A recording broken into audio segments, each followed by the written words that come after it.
Yep. Great. So first of all, I want to thank everyone who has participated today, especially the members of the nail salon and the hair salon industry, the workers that have put up with all of this needs of those of us who like to look pretty, and they put literally their life on the line to help us look pretty. And so we're going to hear about that some parts of this business is not so pretty. So I'm looking forward to hear the comments from people after watching the video. And so I just want to mention also that as a researcher, working with communities of color has been the single most important piece of my training. That was the reason I changed majors, always within engineering, but I did focus a lot in public health after my engineering training. And that was because I wanted to work with communities of color, especially those who have been exposed or continue to be exposed to air pollutants. So that's kind of like the space where I have been literally since 89, when I started my work at actually officially more at the PhD level in 91, when I started my PhD in environmental engineering. So what I'm going to present today is specifically dealing with occupational exposure to volatile organic compounds. Mind you that I am officially an aerosol scientist. I have studied pollutants that are in the particle phase for most of my career. But VOCs have been a type of pollutant that I'm very interested in because we do find them in many places, especially indoor environments where the concentrations can rise significantly based on our activities. So I'm happy to be here. So part of what the importance of this problem is that we know, based on some of the data that has come out, that workers that work in nail salons, for example, and other salons like hair salons are exposed to a number of toxic compounds. We do have some evidence regarding that fact. There are chemicals that can cause all kinds of problems. They can go from skin and eye irritation, which are, we will say somewhat minor effects, but they can go through respiratory problems all the way to reproductive complications and even cancer. So the range of disease related or health related problems to this industry is quite a range. We know also that the OSHA permissible exposure levels, or thus the regulations that exist to prevent exposures to these pollutants, are really outdated. And in many cases, they're not really protecting the workers. I want to mention to our workers who are present today, notice those little numbers at the end of those sentences. They represent the scientific studies that were published and therefore are accepted knowledge. So we are talking about things that other scientists have done, so therefore we can expand that knowledge by doing our work. So this is the way the scientists work. So I just want to make sure that they follow up, because we're not talking about something we do not know anything about. We do have enough evidence, and we just need to continue to get the evidence, but also move on to the action to resolve the problems. So another set of facts that are important is the fact that these are small businesses, as some of our colleagues presented today. So I'm not going to go into detail on that, because we understand that the data, and they have a lot more present and more recent data about that. But what I do want to mention is that these nail salons health problems affect people of color in disproportionate ways. And I will tell you, that was the reason when I was a young investigator at my graduate studies, wanting to do something about air pollution. And I was recruited into environmental engineering by talking about the disproportionate effect of pollutants on people of color. So this goes a long way back in my life. So who are these people who work in the miscellaneous personal appearance workers, like nail salon workers and hair salon workers? They're primarily people of color, and I am a Latina or a Hispanic. So obviously, I see a lot of the people, I know people in this industry. And also we know that they tend to be immigrants, they tend to be poor, they tend to be women. And so these are older figures compared to the ones that were presented earlier, but the whole message is the same. It is composed of mostly, immigrant people. So this is the actual study. And this picture is a little busy, so I tell you in advance for those of our workers, when we as scientists try to convey information that is complex, we try to do it in a graphic manner so we can connect one piece to the next one and the next one. So here, if you look at the left side, we have this depiction of nail salon products that have, emissions. That means there's pollutants coming out of them, and they have this little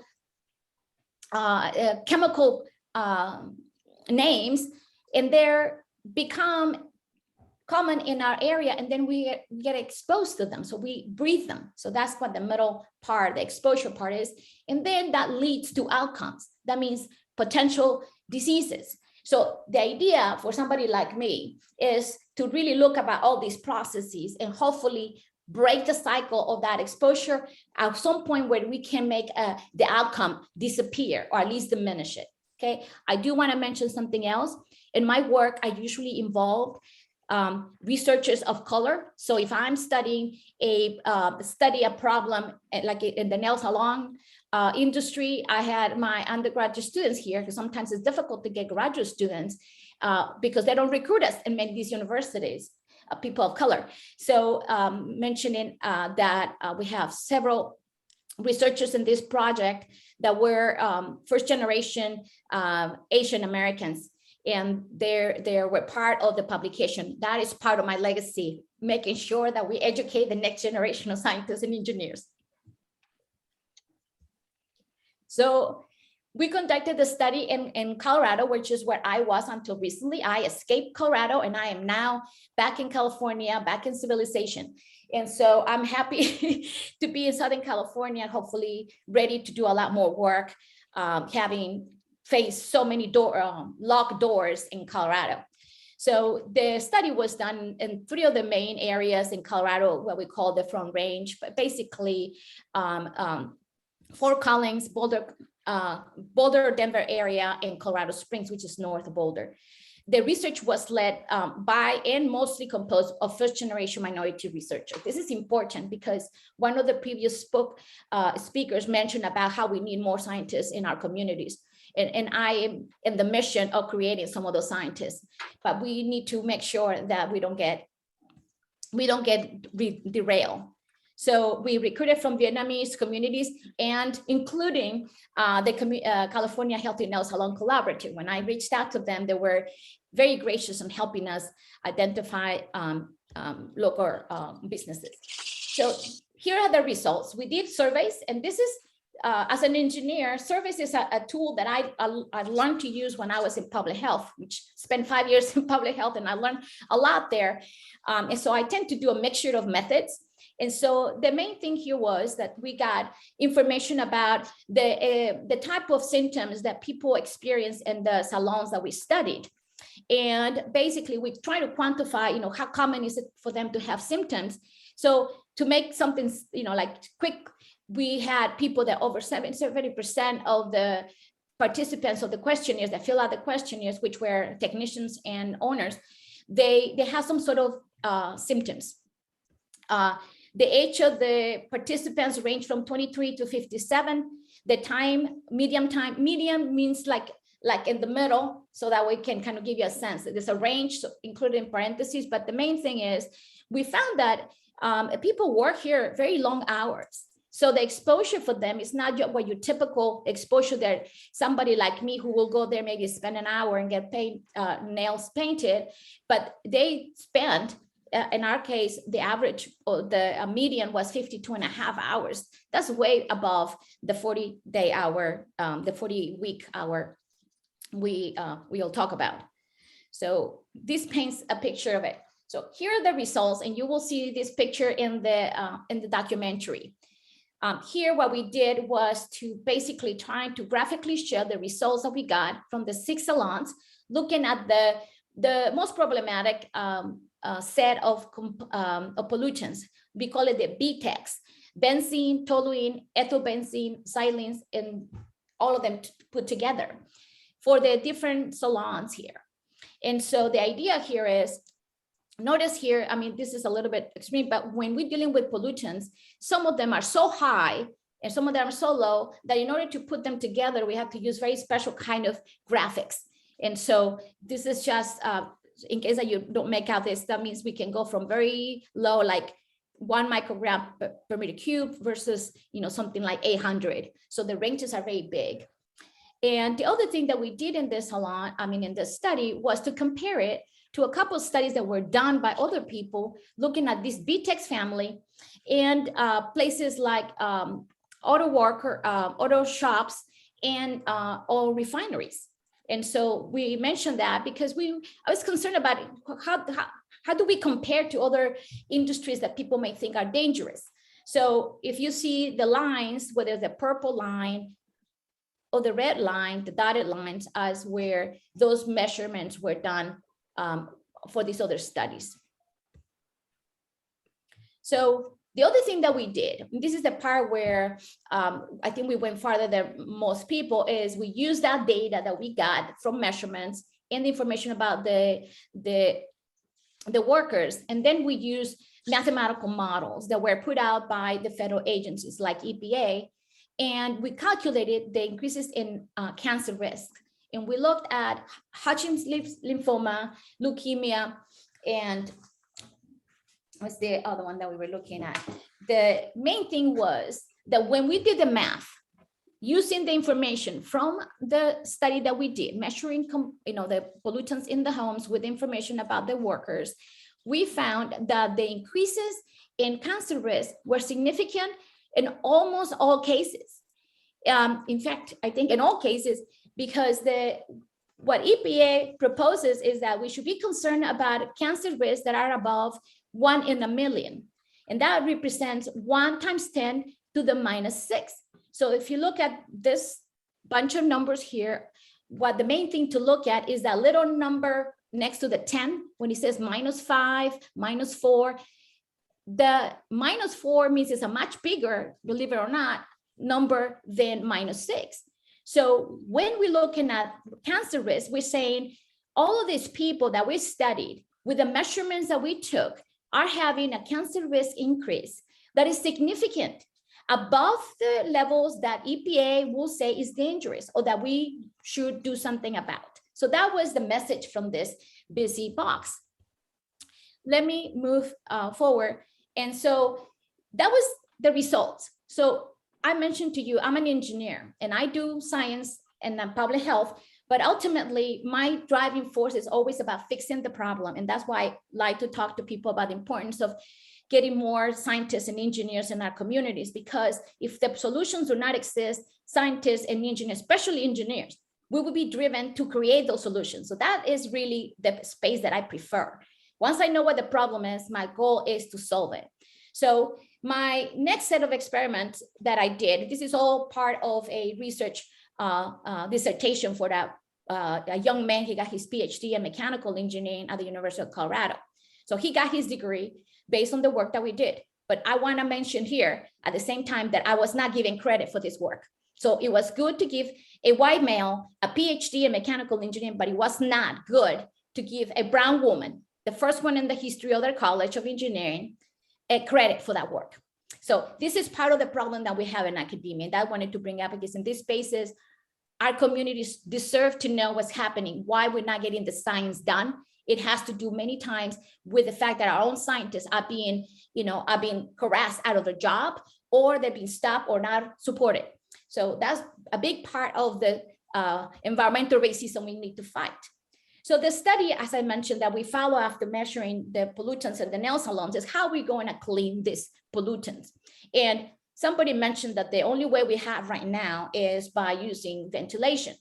Well, yes, but not the only way that could be used for that purpose. And I've been studying indoor air quality. I'm a mechanical engineer by training. So fluid mechanics is the place where I start looking at how can this be removed.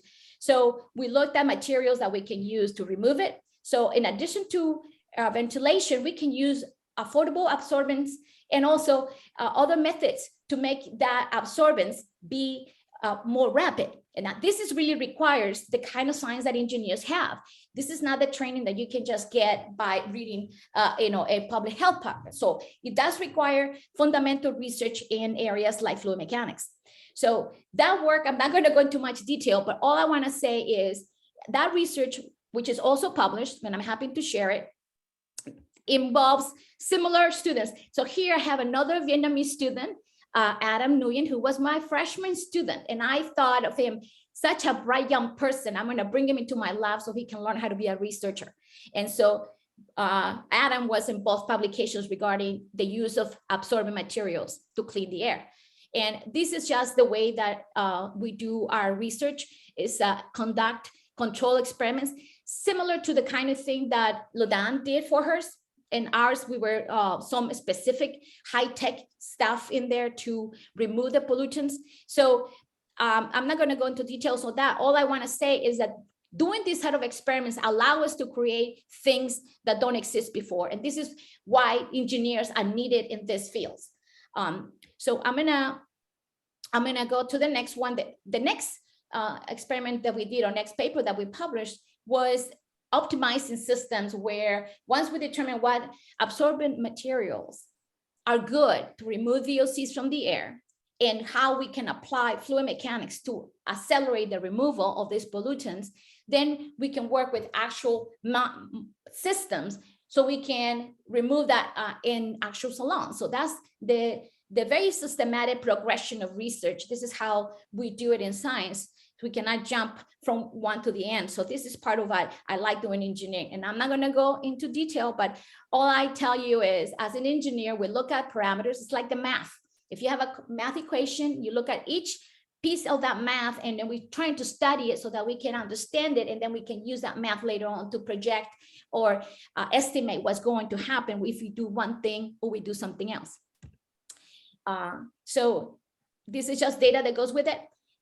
The last thing I did before I left Colorado, where I literally just hit the ceiling with the closed doors, closed windows, everything, is a study where we work with the art students who help us create art, what we call air cleaning art, using the affordable materials that we have been studying.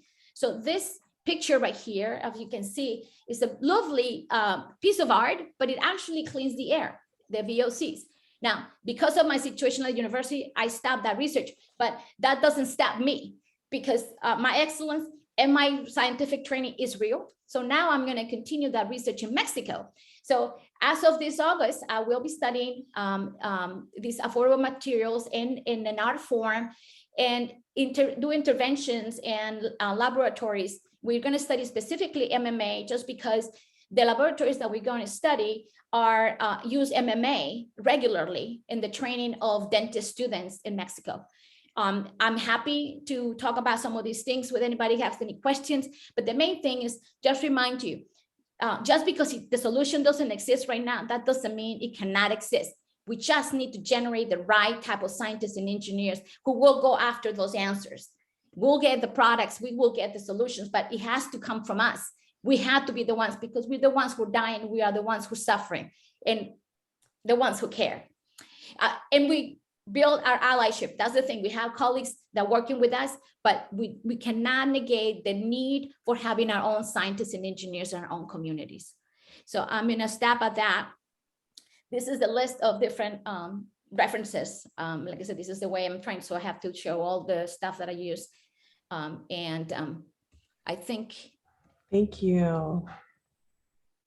That was great. Thank you, The Dr. different Montoya. people that have worked, and I want you to see California Healthy Nail Salon Collaborative is one of our colleagues in these studies.